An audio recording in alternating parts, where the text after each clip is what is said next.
Congolaises et Congolais, mes très chers compatriotes, nous voici à la fin de l'année 2021, une année qui s'achève dans la douleur, la souffrance et la misère pour le peuple congolais, mais aussi et surtout dans la crainte de voir notre nation disparaître. Le 25 décembre dernier, jour de la Nativité, la ville de Beni a connu une explosion qui a tué plusieurs de nos compatriotes.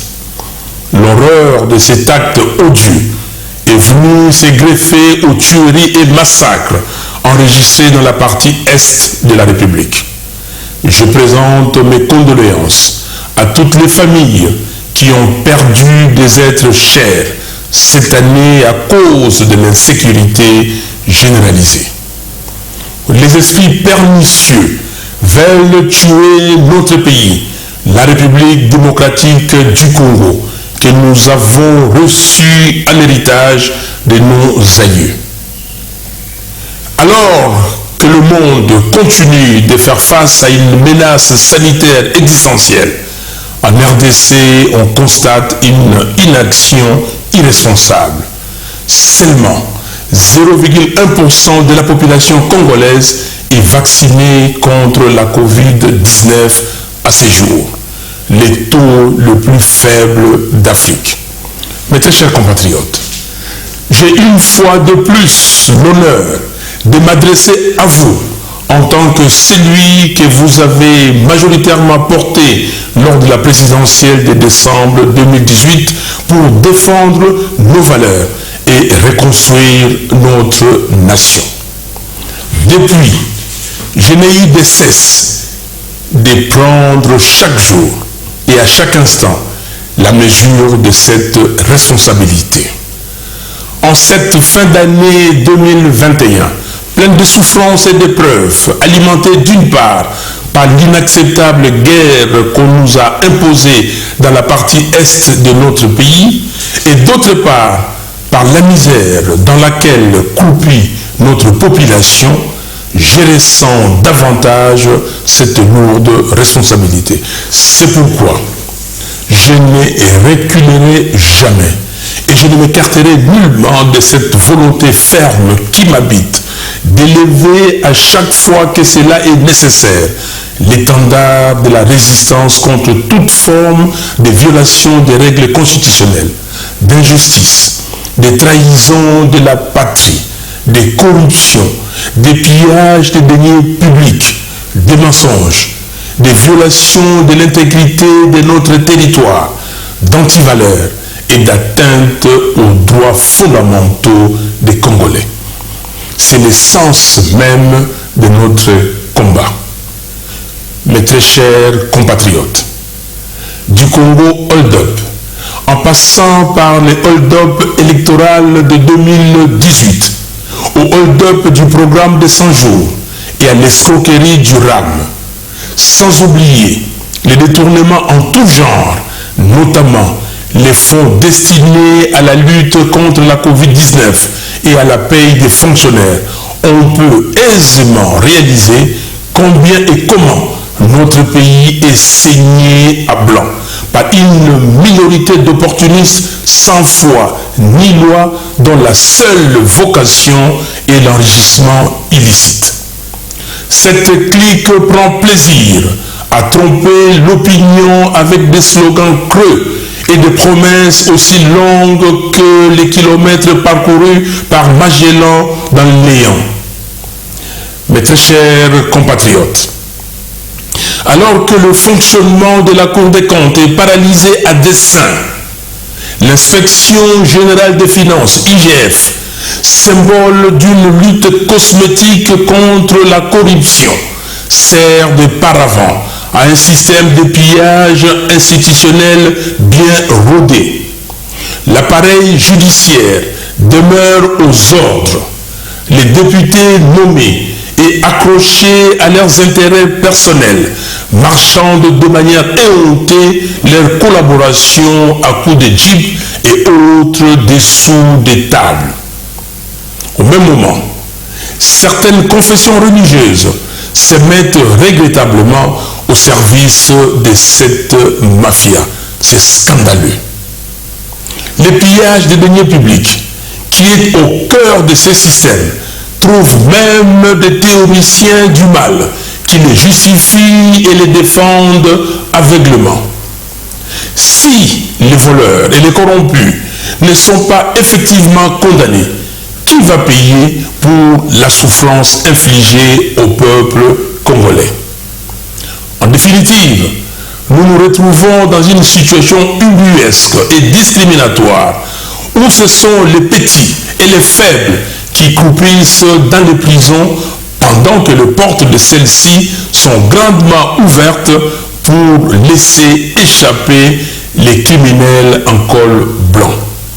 Non. Nous refusons que le détournement des deniers publics soit dépénalisé pour les koulouna en cravate. Les dindons de cette farce, c'est le peuple congolais qui est trompé et abusé. Et avec lui, c'est le pays qui est ruiné. La grande victime, ce sont nos enfants et petits-enfants dont l'avenir est sacrifié sur l'autel de l'inconscience, de la cupidité et de l'arbitraire. Notre nation est devenue une sorte de no man's land où règne l'impunité et où les responsables publics ne sont redevables de rien. Mes très chers compatriotes, permettez-moi de rappeler un extrait de mon allocution à l'occasion du 60e anniversaire de notre indépendance. Je cite: « Autant le feuilleton du programme de 100 jours n'a pas encore livré tous ses secrets au regard des révélations et accusations graves faites lors du procès Caméré et pour lesquelles M. Félix Tshisekedi devrait au minimum répondre politiquement.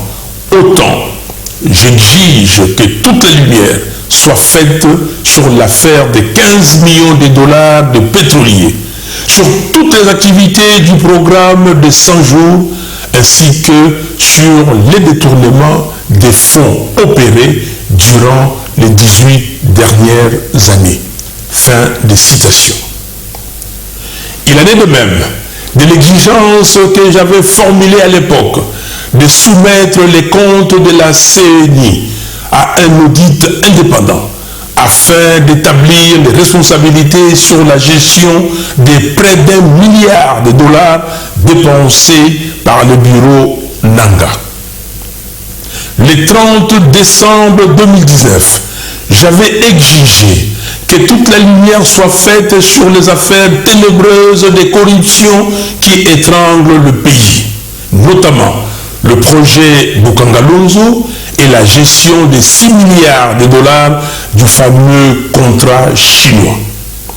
Aujourd'hui, je somme les institutions chargées de lutter contre la corruption d'examiner tous ces cas et j'exige l'arrêt immédiat des prélèvements RAM avec remboursement des fonds perçus. Mes très chers compatriotes, sous vos yeux, ces régimes illégitimes et irresponsables s'emploient à effacer la mémoire collective. En effet, le 2 août de chaque année, les patriotes commémorent le génocide du peuple congolais. Le 5 juin de chaque année, dans l'indifférence totale du pouvoir en place, nous nous rappelons de la guerre des 6 jours, du 5 au 10 juin 2000 à Kisangani, entre l'Ouganda et le Rwanda, et nous pleurons les milliers de Congolais tombés sous les balles des fusils et des canons des militaires de ces deux pays. Le négationnisme et l'indifférence de ceux qui prétendent diriger le pays par rapport à ces événements est un message que le peuple ne pouvait que vaguement soupçonner. Aujourd'hui, les masques sont tombés. Les faux semblants ne tiennent plus. En effet, le 27 mai dernier, en violation flagrante de la Constitution, Monsieur Félix Tshisekedi a secrètement signé 2 accords de coopération militaire avec l'Ouganda. Un mois plus tard, le 26 juin, il a récidivé en signant 3 accords de coopération avec le Rwanda. 2 pays impliqués dans les tueries massives dans notre pays et dans le pillage systématique de nos ressources naturelles. Le 30 novembre dernier, l'armée ougandaise s'est déployée sur notre territoire. Non seulement qu'il s'agit là d'une atteinte grave à la souveraineté de notre pays, mais c'est aussi et surtout un affront au peuple congolais en général et aux habitants de Kisangani en particulier, eux qui ont encore en mémoire les atrocités de la guerre des 6 jours. Comble de l'absurde, nous apprenons dans la foulée que le Rwanda serait en train de surveiller de près tous les mouvements militaires ougandais sur le sol congolais. D'ailleurs, pour officialiser sa présence dans notre pays, le régime de Kigali, en connivence avec le régime illégitime de Kinshasa, envisage un déploiement de sa police à Goma. Nous disons que ceci est inacceptable. Un État sérieux ne sous-traite pas sa sécurité. Encore moins à des pays dont les crimes à l'encontre des Congolais sont documentés et reconnus internationalement. Il faut mettre fin à cette hypocrisie et s'attaquer aux causes profondes de l'instabilité dans la région des Grands Lacs. Il faut promouvoir les objectifs de réconciliation nationale, de tolérance et de démocratisation dans chaque pays de la région. Il est temps que la RDC ne soit plus le terrain de combat des forces étrangères. Chaque pays doit prendre ses responsabilités. Soyons clairs, il n'y a pas de doute possible sur notre volonté à avoir de bonnes relations avec nos voisins. Mais cela doit se faire dans le respect mutuel. Ce que vient de faire M. Félix Tshisekedi est non seulement un aveu d'échec de son état de siège, mais constitue également des actes d'hypothèque de notre souveraineté et de notre indépendance. Ce sont des actes constitutifs de haute trahison. Maintenant, au regard de l'échec de l'état de siège, l'administration civile doit être rétablie le plus rapidement possible dans les provinces de l'Ituri et du Nord Kivu. Nos vaillants militaires doivent être équipés pour combattre les ennemis et défendre la nation. Aussi, les infiltrés et autres corrompus qui détournent les ressources affectées à nos soldats doivent être extirpés de l'armée nationale et des services de sécurité. Mes très chers compatriotes, pour le retour de la paix à l'est de notre pays, ce que j'avais proposé dans mon programme lors de la campagne électorale de 2018 reste d'actualité. Il s'agissait notamment de mesures urgentes ci-après. Le déménagement du Kankokolo de Kinshasa à Beni. Ce Kankokolo de Beni devait non seulement être le plus grand camp militaire de la République, mais aussi et surtout accueillir une force spéciale d'intervention militaire d'élite. La mise sur pied et le déploiement en extrême urgence des unités de surveillance des frontières et d'alerte tout le long des frontières de l'Est du pays. L'exigence au niveau du Conseil de sécurité, conformément au chapitre 7 de la Charte des Nations Unies, de mettre en place non seulement un plan d'imposition de la paix par la force et d'éradication complète de toutes les rébellions qui déstabilisent l'Est du pays, mais aussi un programme ferme et précis de rapatriement forcé de tous les rebelles étrangers vers leur pays d'origine. La création d'une cour pénale spéciale pour la RDC pour enquêter et juger principalement les crimes de génocide, les crimes de guerre et les crimes contre l'humanité perpétrés en RDC. Ces crimes sont documentés notamment dans les rapports mapping des Nations Unies que notre prix Nobel de la paix, le docteur Denis Mukwege, s'évertue à faire déterrer des tiroirs de l'Organisation des Nations Unies. Mes très chers compatriotes, aujourd'hui plus qu'hier, les forces du mal ne cachent plus leur volonté de balkaniser la RDC et de transformer la partie est de notre pays en vache à lait.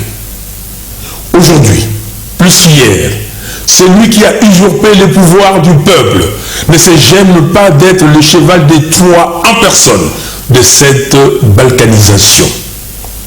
Il est donc du devoir de tout patriote de s'opposer à ces plans funestes et à barrer la route à tout individu qui s'inscrit dans la logique de son exécution. Mes très chers compatriotes, la vie en RDC est devenue un chemin de croix. La situation générale de notre pays se caractérise notamment par 1. Les violations systématiques des droits humains tels que documentés dans les rapports des différentes organisations de défense des droits humains. Les dernières en date sont la répression meurtrière de la journée ville morte décrétée à Goma par les jeunes, ayant occasionné la mort de 5 personnes, parmi lesquelles un bébé. L'homicide de Davin Kalala par les militants d'un parti politique bien identifié.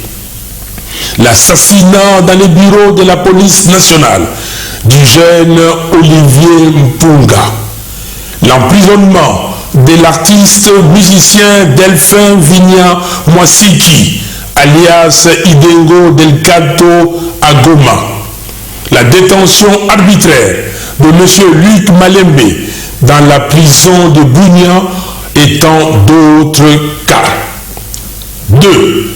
La malnutrition, le faible accès à l'eau et à l'électricité, l'absence de routes, les difficultés des transports, le faible accès aux soins de santé, le chômage massif des jeunes, l'enclavement des milieux ruraux, l'instabilité et le manque d'assainissement, la hausse effrénée des prix sur le marché sont autant de souffrances qui étreignent les Congolais.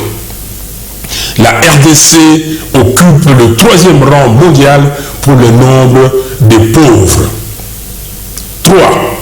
Le chèque patent de la gratuité de l'enseignement de base qui nous ramène à la case départ. La contribution des parents aux frais de scolarité a été restaurée.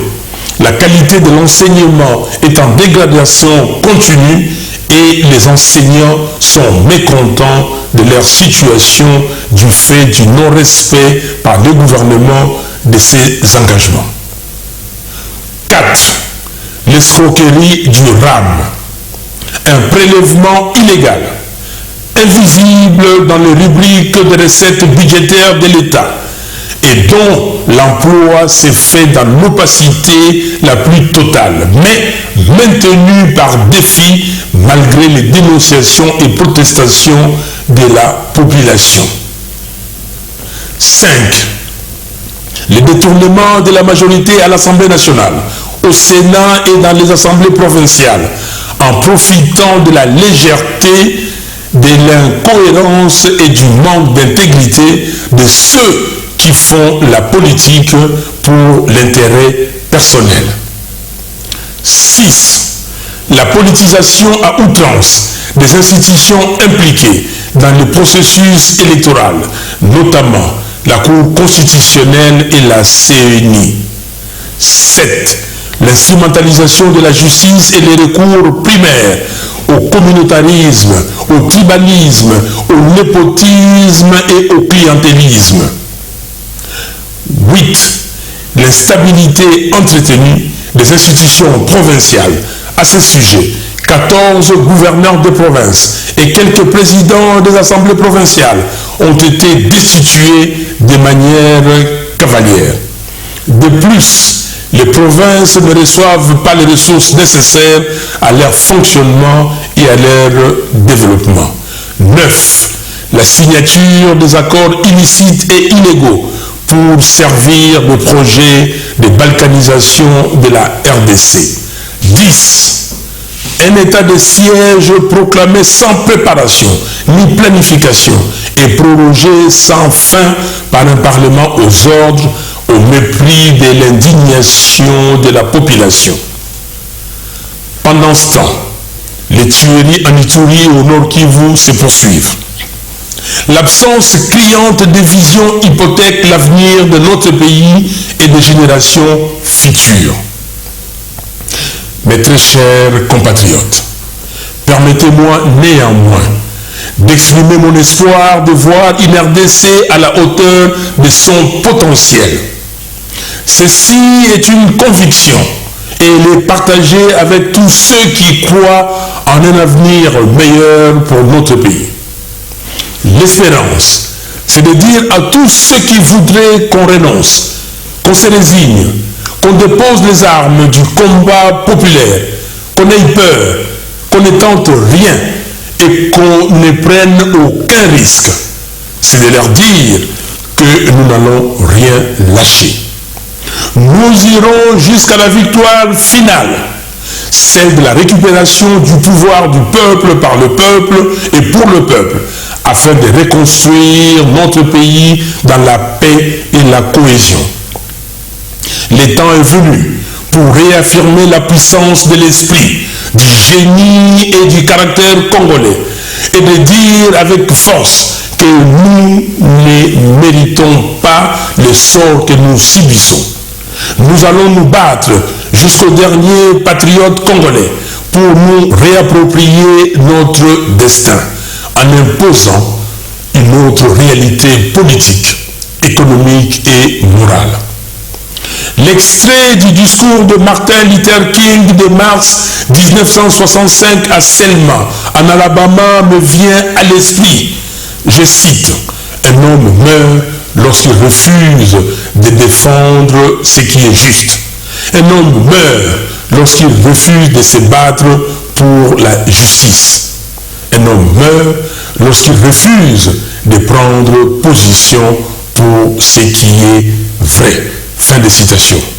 Nous allons donc nous battre pour imprimer une volonté patriotique, celle d'une société congolaise gouvernée avec vérité, justice, probité, compétence et dévouement.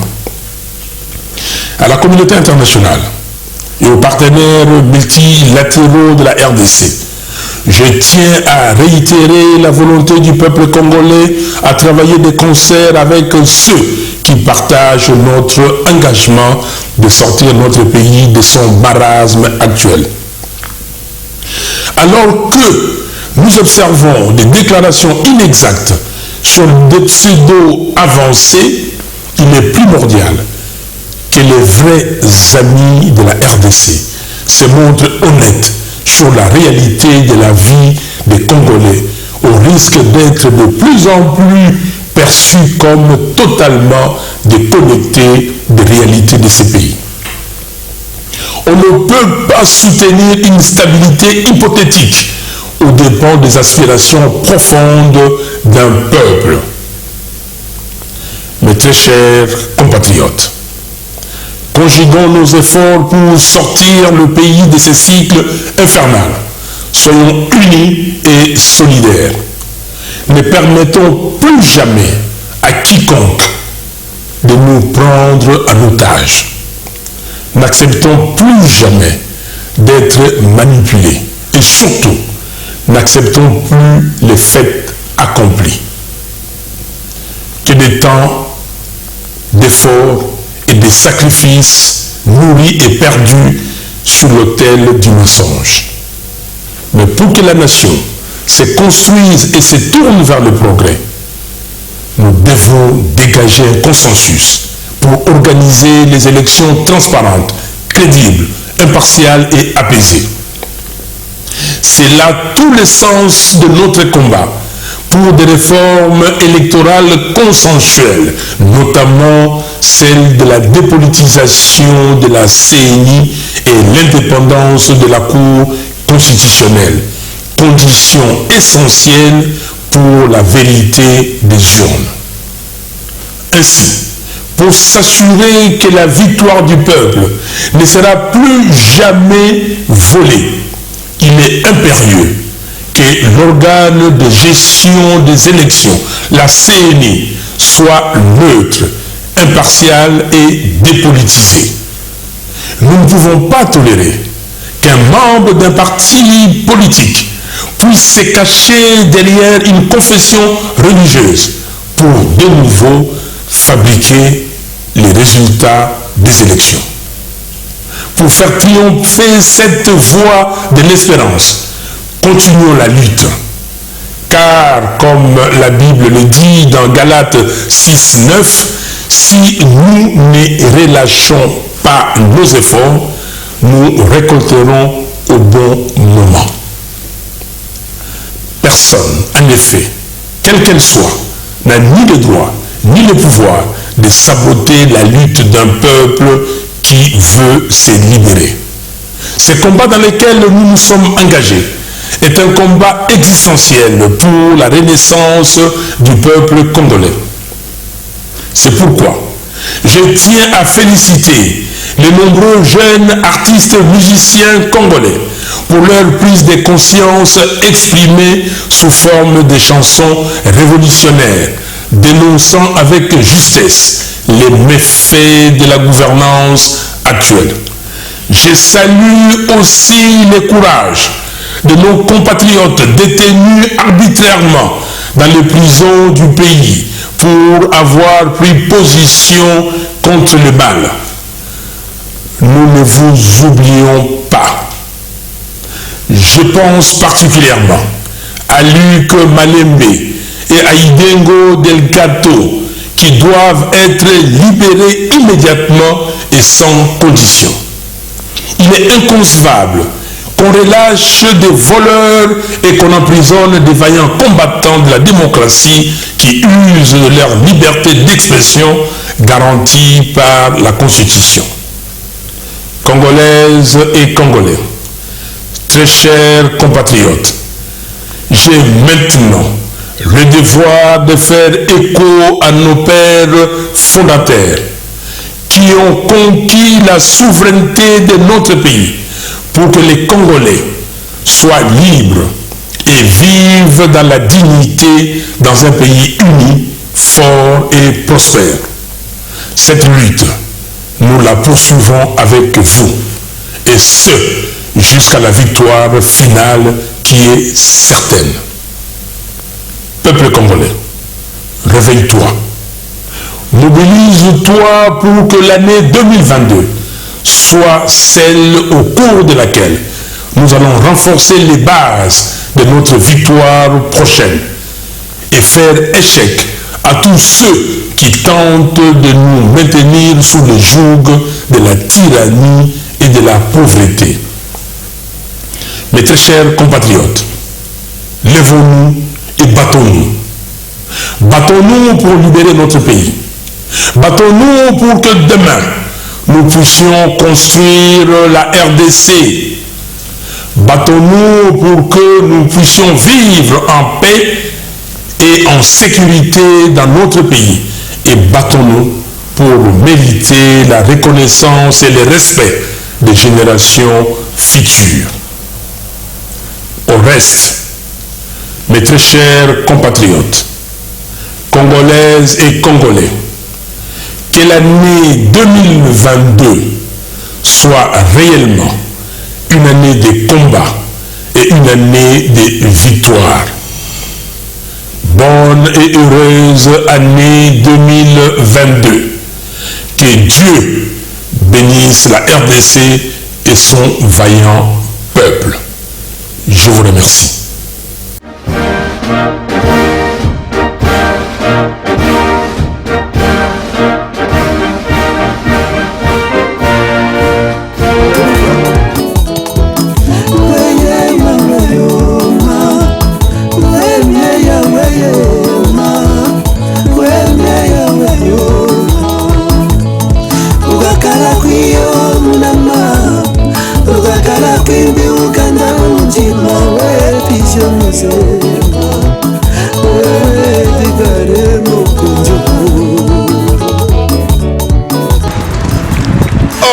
Bana monde entier, bana mokili mobimba, bana ya Paris, Bruxelles, Allemagne. Oyo ezali Vision News Transport Service. Donc bana à partir de lelo, Congolais nous sommes partout dans le monde entier. Ba camion ya ngoy, moko ya ngoy. Oyo tolobaki oyo ya famille, familiale. Soko limoke et puis famille, soko za na bana misatu, moko ofuta te mibale bafuti. Oyo ya ngo peka ya biso awa. Ceux qui ont tata na maman na bana mona ofutate première fois na France ah Edgar Mokonzi to bana Paris bana Londres ya ngoyi to lobaki et puis na kati ya wifi ezali gratuit intégré na kati et puis ndenge za ozana droit ya café sur na tongo droit ya café s'il vous plaît donc ozana droit ya café na tongo ozana droit ya café talaka droit ya café eza na kati biscuit ya komela pona bana et puis ensuite soki ekuti bino na midi on a première botala kaka kamera moko soki ekuti yo na midi place nyonso kozala na air vision nous azala na droit kosombela eloko ya kolia tiena namona makambo te to soki okomi kaka na air mo bokende bruxelles bokende allemagne nzala bokiti bakosombi yo na mbongo ya vision news tala ata bino moko papa ya kotala olobaka mingi toyosaki bino bakongolais bazali merci mingi na bandeko nyonso tu oyo ezali camion na bino voiture na bino ya komata place bolingi Belgique, Allemagne, France, c'est la première fois l'imbattable Tchourambouma, on est là, voilà l'exemple à suivre, merci.